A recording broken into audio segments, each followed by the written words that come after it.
hierarchy is, of course, up the top is vision, mission, values, and your purpose. And then everything under that is based on timelines. And so you have your big, hairy, audacious goals. You then have a 3 to 5 year strategy that's, willing to be kind of like moved a little bit as market conditions change. You have a 12-month plan, which is pretty much set in stone. It would be unlikely for you to switch your 12-month plan or your 12-month goals. And then your quarterly theme, you choose each quarter.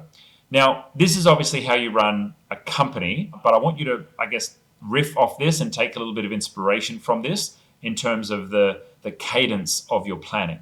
But I want to zoom in here and go through the BHAGs exercise, the big, hairy, audacious goals.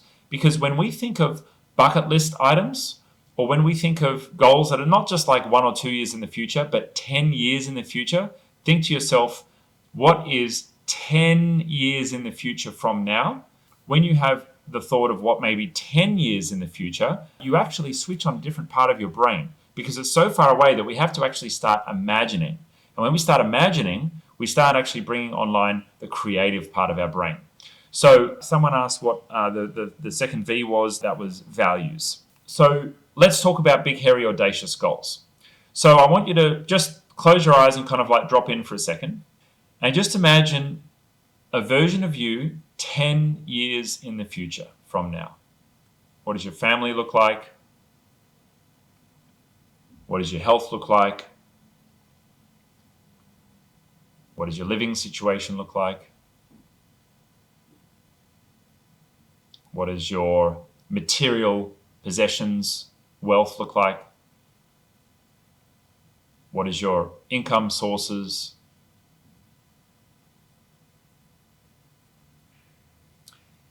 And now you've got a little bit of a visual of that, just coming back into the room in your own time. I want you to write down a couple of those things that you visualized.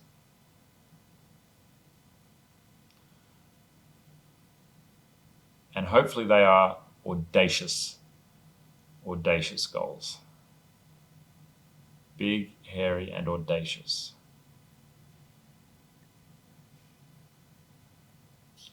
And if you've heard the quote, shoot for the stars, and if you land on the moon, then you've done all right. I don't know exactly how to put it, but it's the same kind of concept. Aim for the moon. Aim for the moon. Even if you miss, you land upon the stars. Oh, there we go. Okay, that's the one. But the stars are further. That doesn't make sense. I know. I know it does.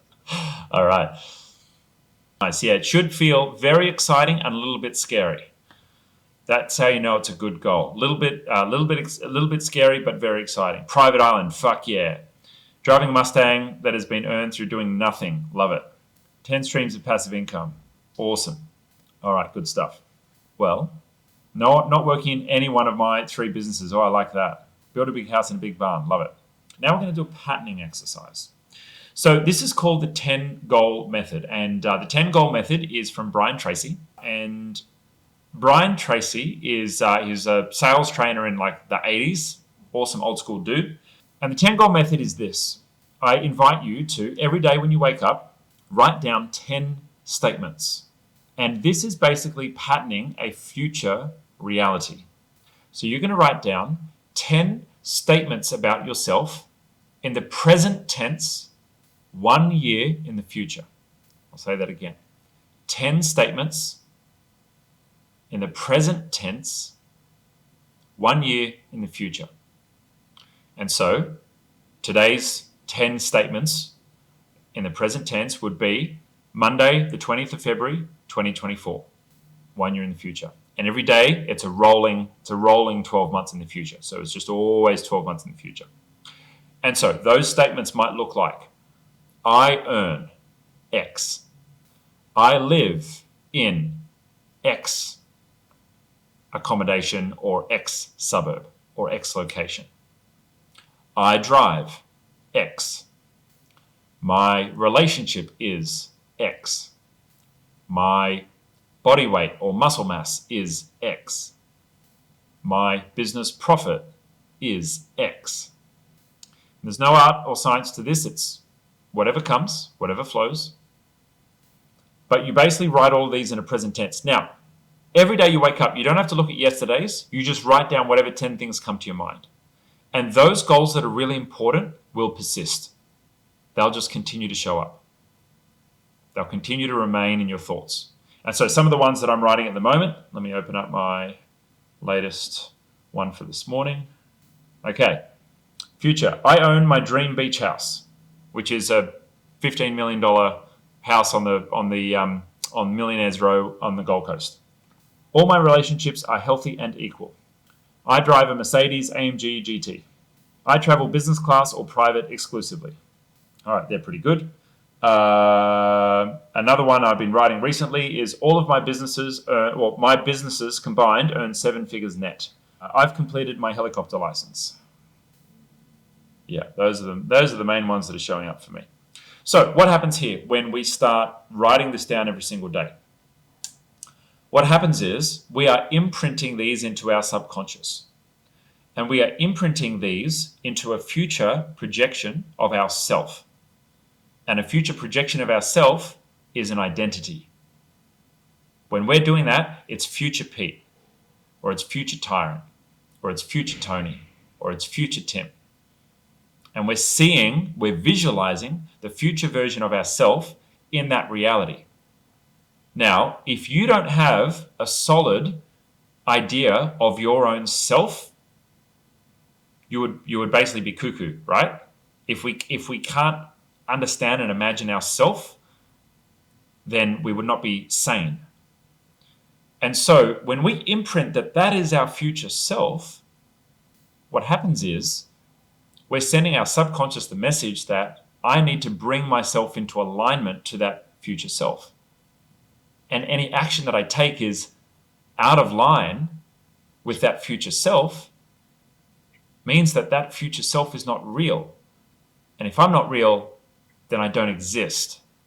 And so, in order for that to be real, I better actually take the right actions so that future reality and that future self can happen. And when we're repeating this every day, what we're doing is it's called entrainment.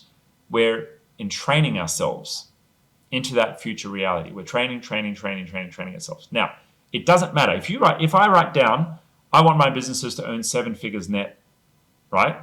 If I don't hit that by December, it doesn't really matter because I'm always moving the goalpost into the future.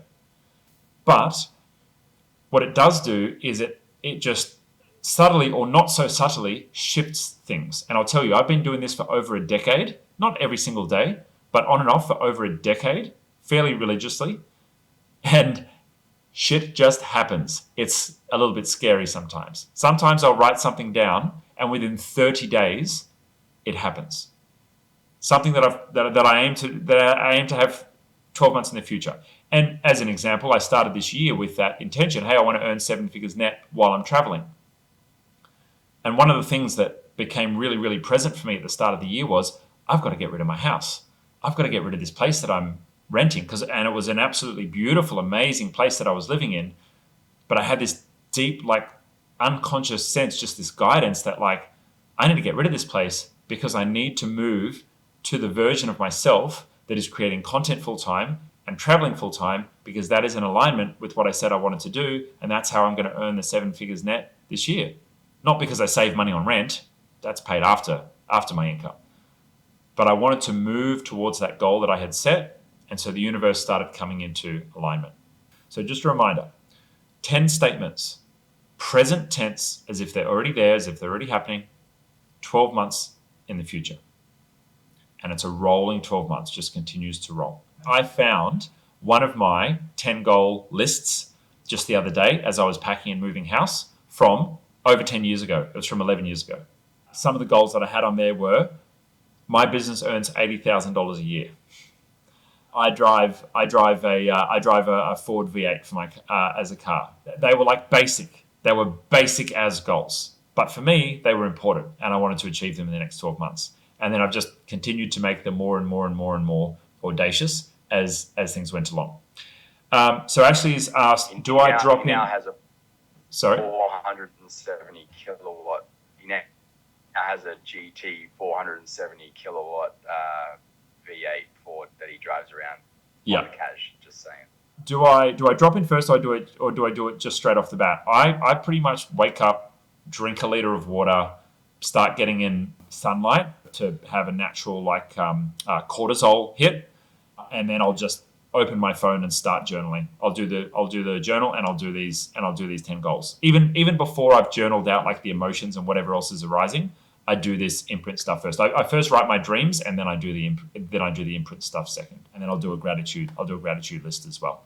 I mean, I don't really need much to kind of like drop in. If you want to like crack out some essential oils or do a little bit of breathing or whatever, that's fine. The main thing is just make sure you do it. That's the key thing.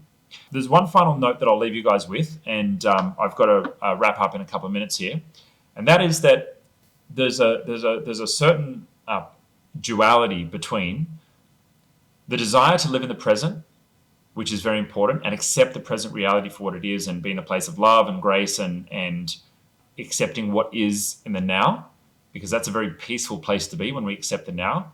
But also, when we set these goals into the future and we create that future version of ourselves, it actually creates a tension. It's kind of like a shamanic link between us and the future in the subconscious. And so what we're doing there is we're just playing with that. We're just playing with that polarity. And Tyron can probably, draw this out and map it out a little bit more succinctly in terms of like spiritual concepts.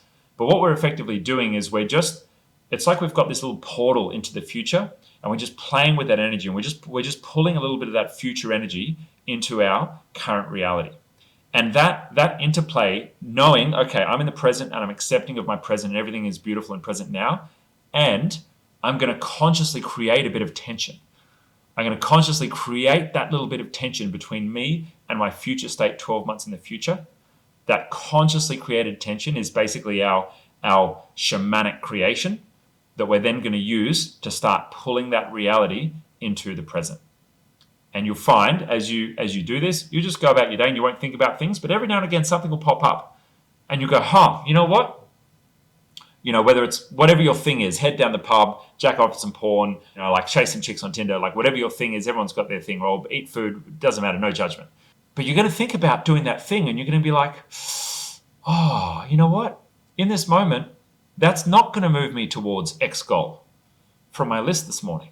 You're going to have one of those little moments. And it's going to be really subtle. And you're going to go, that's interesting. Like I didn't notice that at any time in the last week, but I noticed it today. And then your behavior is going to change, because what you were previously playing out, you're going to become more conscious and aware of. And then you get to make the conscious choice. No, I don't have to do that. But it's the subconscious patterning that has that basically just like idle sitting there in the background, like an idle memory or an idle neural pathway. We're just belting these into our neural pathways every morning. Every single morning we're telling ourselves all of these things. And it's like the Tony Robbins thing of like waking up and going, I'm successful, I'm amazing, I love myself. Same kind of stuff, but not as airy-fairy, and very disciplined and diligent and very, very specific about what we want to actually create with. If you want to ask questions and you'd like me to respond to them on a video, you can head along to ask.peter.tv. Drop a question in there. It doesn't have to be a business question. It can be like metaphysical, whatever else. Go and drop it in. If you want to connect with me on Instagram or whatever else, just head along to peter.tv. All my links for everything are there. And I'm sure we'll do a follow-up at some point. And appreciate you guys. And Tyron, thank you very much for having me as well.